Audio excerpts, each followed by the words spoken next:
The morning sunlight streams through the tall windows of the Malfoy dining room, casting geometric patterns across the polished mahogany table. Lucius sits at the head, unfolding his daily prophet with the same deliberate care one might use to arm a bomb. The delicate clink of china and the murmur of house elves serving breakfast create a deceptive veneer of tranquility, until Lucius's fingers go deathly still. Lucius lowers the paper precisely 1 inch. His voice is dangerously smooth. "Draco, when exactly did you become engaged?" Draco, mid-sip of Earl Grey, chokes violently, tea spraying across his toast in a manner that would usually earn him a stinging reprimand.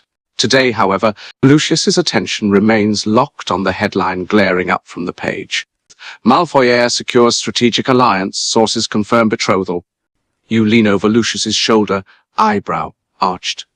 Oh my, and here I thought Knott's gossip column was fiction. Who's the mystery bride dragonling? The Greengrass girl? Draco slams his cup down, face rapidly cycling through shades of red. I tripped over her dog in Diagon Alley. She laughed and bought me a coffee. That's not an engagement. The breakfast tranquility shatters completely as an avalanche of owls descends upon Malfoy Manor, their wings beating like a sudden hailstorm against the windows. The first missive, sealed with the Zabini emerald crest, lands directly in Draco's porridge with an ominous plop. Theonot's owl drops a scroll wrapped in what appears to be bridal lace. "You utter bastard. Pansy's crying in the Slytherin common room and father is asking why I can't secure alliances like you. 10 points from Malfoy." I am not getting married. A howler from Daphne Greengrass's mother detonates near the chandelier, its magically amplified shriek shaking the crystal. "After 3 private tea sessions in our solarium, Draco Malfoy, you dare!" Lucius over the chaos, calmly stirring his tea. Interesting. The Parkinson, Greengrass, and Bulstrode families seem to believe you've been negotiating with their daughters. Lucius sets down his teacup with deliberate precision, the delicate clink cutting through the pandemonium. His cold gaze sweeps the avalanche of correspondence now littering the breakfast table, betrothal contracts from no less than 5 prominent pureblood families, each more outraged than the last. Lucius's voice is as smooth as poisoned silk. "How prolific of you, Draco." Draco has both hands fisted in his hair, staring wild-eyed at a Witch Weekly splash already dubbing him the Slytherin scoundrel. Blaise Zabini's latest owl drops a single galleon onto his plate with a note. "For the wedding gift. Spend it on running away." You plucking a sugar quill from the wreckage. I do admire efficiency. Most men ruin one reputation at a time. The fireplace roars to life in a burst of emerald flames, Pansy Parkinson's shriek carrying. "You took me to the Yule Ball." Lucius flicks his wand. The flue cuts off mid-tirade. Lucius stands, cane in one hand. "We'll settle this discreetly." Draco makes a noise like a dying thestral. You flick open the society pages, where an illustrated spread depicts Draco in increasingly absurd scenarios, slow dancing with Astoria Greengrass at a fictional ball, feeding Millicent Bulstrode cake while she glowers murderously, and worst of all, a sketch of him kneeling with a ring before Pansy, who is visibly hexing the artist. Oh, this is art. Who knew Rita Skeeter had this much range? Lucius exhales through his nose, summoning a quill and parchment with a sharp crack of magic. Lucius dictates as he writes, "To the Daily Prophet. The Malfoy family denies all engagements, condemns libel, and reminds the public that Veritaserum is admissible in Wizarding Court." Draco sinks into his chair. Just kill me. The morning's scandalous developments ripple through the manor like a particularly vicious hex. Just as Draco looks ready to apparate himself into the North Sea, a new flurry of owls darkens the sky, these bearing ministry seals. Lucius plucks a letter from the air with 2 fingers, mouth curling in distaste. "Ah, the minister wishes to congratulate us." Draco's groan is muffled by his hands. You pluck the letter from Lucius' grip, scanning the pompous parchment. You read aloud with relish. In light of this joyous union, the Department of Magical Games and Sports has approved a special Quidditch match to celebrate. Draco's head snaps up, face draining of color. No. Lucius' smirk is positively serpentine. "How generous of them. We'll need to decide which fiancé gets the luxury box seats." The house elves have begun constructing a makeshift shrine to the unknown future Mrs. Malfoy in the corner, with burning candles and what appears to be Draco's baby teeth. The Malfoy Manor's grand entrance hall transforms into a war room. House elves scramble to catalogue the incoming betrothal gifts, while Lucius's solicitor paces near the fireplace, muttering about defamation lawsuits and slanderous owls. Draco has taken up residence atop the liquor cabinet. Draco clutches a bottle of Ogden's old fire whiskey. This is how I die. Not by Dark Lord or Dragon, but by misplaced social ambition. A silver tray floats past bearing an ornate box from Madame Malkins with a note, "For the groom, complimentary wedding robes fitting. P.S. The emerald velvet brings out your eyes." You pluck a chocolate frog from the growing tribute pile. Admit it, Dragonling. You're almost flattered by the attention. Draco's glare could curdle milk. Lucius, meanwhile, has been silently composing letters at his escritoire, the wax seal flashing ominously between emerald and blood red. Lucius, without looking up. We have 3 options. He taps his quill thrice against the parchment. 1. Let the rumour run its course and watch the sacred 28 tear themselves apart, vying for your hand. 2. Leak a counter-rumour implicating Potter as the secret paramour. 3. Actually get engaged to end the speculation. Those are terrible options. Oh, do let us pick number 2. Somewhere in London, Harry Potter sneezes violently. The Prophet's printing presses are already warming up for tomorrow's edition. The grandfather clock in the corner ticks ominously as Lucius calmly sips his tea, watching the chaos unfold through half-lidded eyes. You delicately pluck an enchanted betrothal announcement now featuring moving photos of Draco with various witches superimposed together from the air before it can hit Draco's forehead. You study the photos. My, Dragonling. You look quite dashing next to Miss Fawcett. Though I must say, that photoshopped kiss with Astoria Greengrass has shockingly good composition for profit work. Draco makes a strangled noise and reaches for the fire whiskey again. The atmosphere in the Manor's drawing room crackles with barely contained chaos as Lucius leans back in his wingback chair, steepling his fingers with the air of a man enjoying a particularly amusing chess match. The 3rd option hangs in the air like an unspoken dare. Lucius's voice is as smooth as the elf-made wine he swirls in his glass. Option 3 does present interesting possibilities. Imagine the leverage we'd hold over whichever family finally stops groveling long enough to be deemed suitable. Draco looks ready to set himself on fire with sheer indignation. I'd rather be disowned. You rise gracefully from your chaise lounge. He's 17. Lucius turns to you. He's strategic.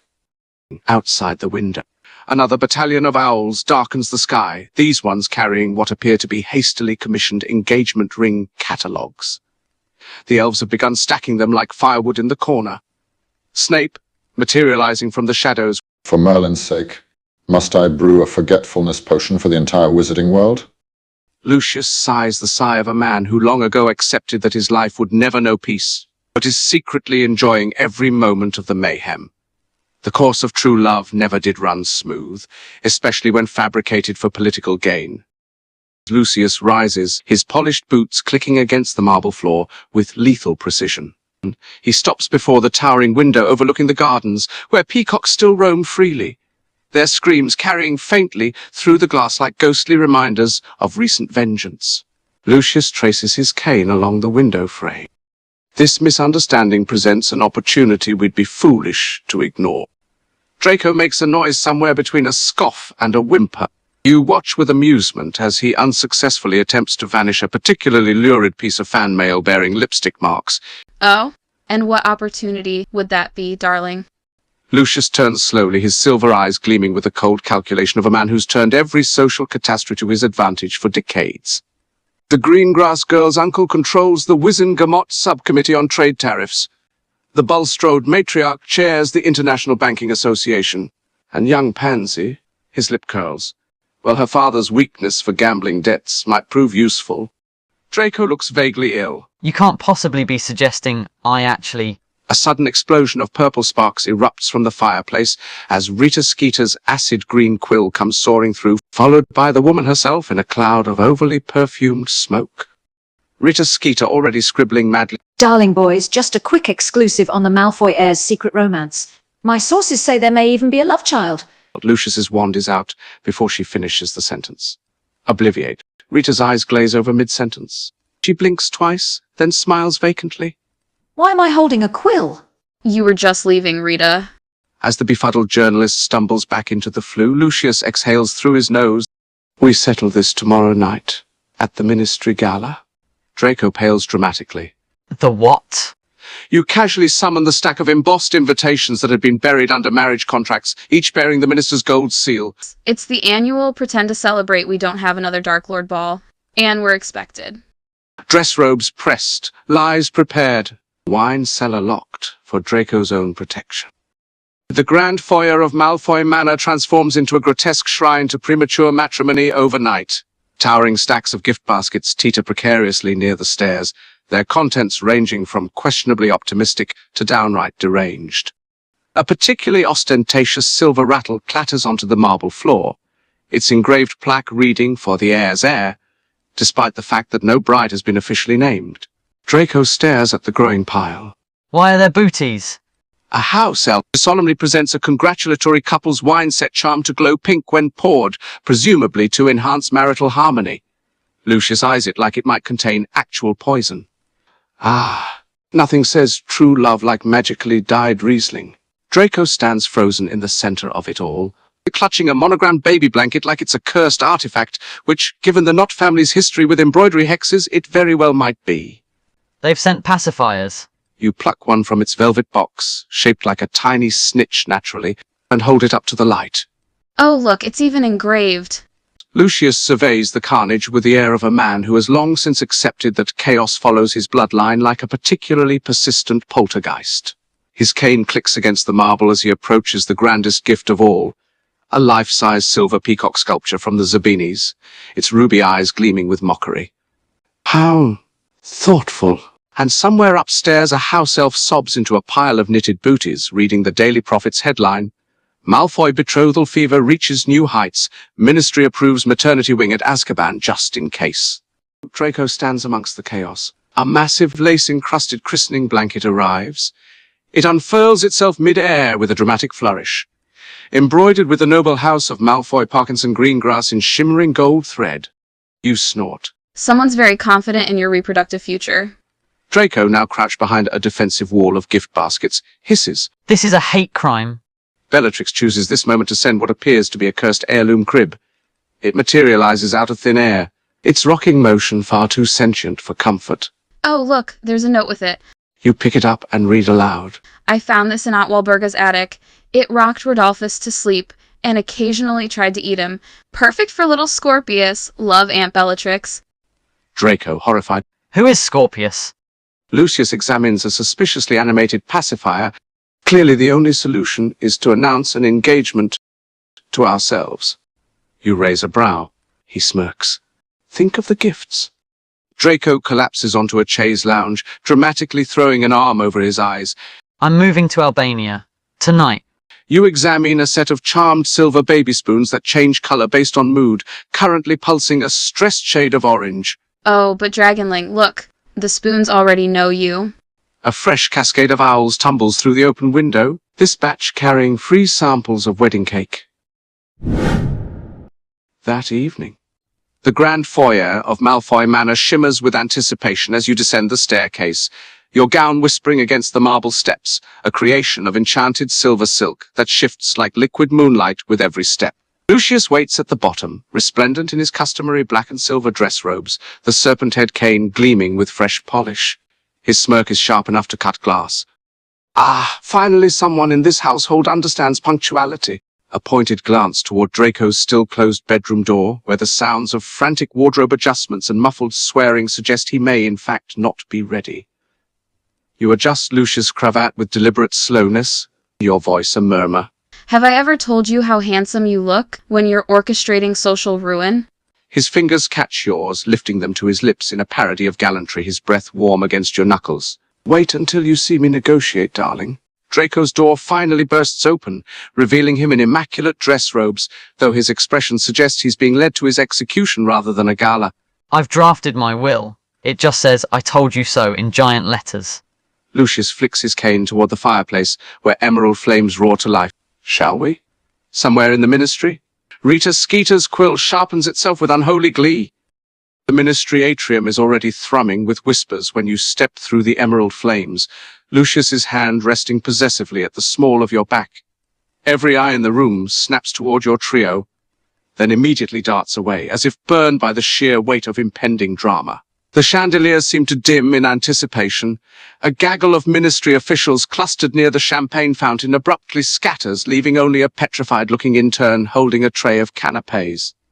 Draco threw a forced smile. Why do I feel like we just walked into a feeding pond? You pluck a flute of champagne from the traumatized intern. Because we did, darling. Smile wider. Across the room, Daphne Greengrass stands flanked by her parents, her mother's expression a masterpiece of strategic hope, her father's grip on her elbow just this side of too tight. Pansy Parkinson is already making a beeline toward you, her smile sharp enough to draw blood. Lucius doesn't even blink. Ah, Minister. Perfect timing. He strides forward to intercept the panicking Minister for Magic, leaving you and Draco to face the circling vultures alone. I told you we should have faked my death. The orchestra's music stutters to a halt as the crowd parts like the Red Sea, revealing none other than Astoria Greengrass gliding forward in a dress of storm grey silk, her chin lifted with quiet defiance. The whispers erupt anew. But I heard it was Pansy. No, the Bulstrode girl. My cousin at Gringotts says there's twins. Astoria stops before Draco, ignoring the spectators entirely. Astoria's voice is soft but carrying. You did promise me a dance tonight. Draco blinks. The crowd leans in. You feel Lucius materialize at your shoulder, his breath warm against your ear. Clever girl. Draco, recognizing the lifeline thrown his way, extends his hand with sudden gallant flair, just as the Daily Prophet photographer raises his camera. Tomorrow's headline writes itself. The ballroom erupts in a cacophony of gasps, hastily stifled giggles, and the frantic scratching of quills against parchment. Astoria's gloved fingers rest lightly atop Draco's, the picture of pure blood propriety, except for the wicked little smirk only visible to those standing closest. Draco steers her towards the dance floor, muttering under his breath. You're enjoying this? Terribly. Astoria's demure smile remains intact. Lucius watches them go, his fingers tightening around his cane, not in anger but in satisfaction. The game has shifted, and the pieces are moving exactly as he intended. You sip your champagne. You planned this. Lucius feigns innocence. I merely facilitated. Across the room, Pansy Parkinson's face cycles through shades of purple before she whirls toward Blaise Zabini, who immediately holds his hands up in surrender. Don't look at me. I told you not to send that enchanted wedding planner. The orchestra strikes up a waltz. Just as the Minister of Magic stumbles into your path, sweating profusely under his ceremonial robes. Lucius, my dear fellow, this betrothal business, the papers. It all in good time, Minister. All in good time. As Draco and Astoria sweep past in a swirl of silk and pointedly not denials, you catch the way his fingers tighten ever so slightly around her waist. The faintest crack in the Malfoy armor. The peacocks would be proud. The grand ballroom dissolves into controlled chaos, ministry officials whispering behind their drinks, society matrons adjusting their bets, and reporters scrambling to revise their morning editions. At the center of it all, Draco and Astoria move through the waltz like perfectly matched pieces in Lucius's chess game, their every step calculated to fuel speculation. You lean closer to Lucius, your breath teasing the silver strands at his temple. Admit it, darling. You're enjoying this. His fingers tighten around yours as he guides you towards the dance floor, deliberately intercepting Rita Skeeter's desperate lunge towards Draco and Astoria. His voice is low, triumphant. The Greengrasses have 12 generations of untainted blood. Their vault could rebuild Hogwarts. And most importantly, his smile cuts like a knife as Astoria laughs at something Draco mutters, a genuine, unguarded sound that makes several nearby debutantes gasp. She makes him careless.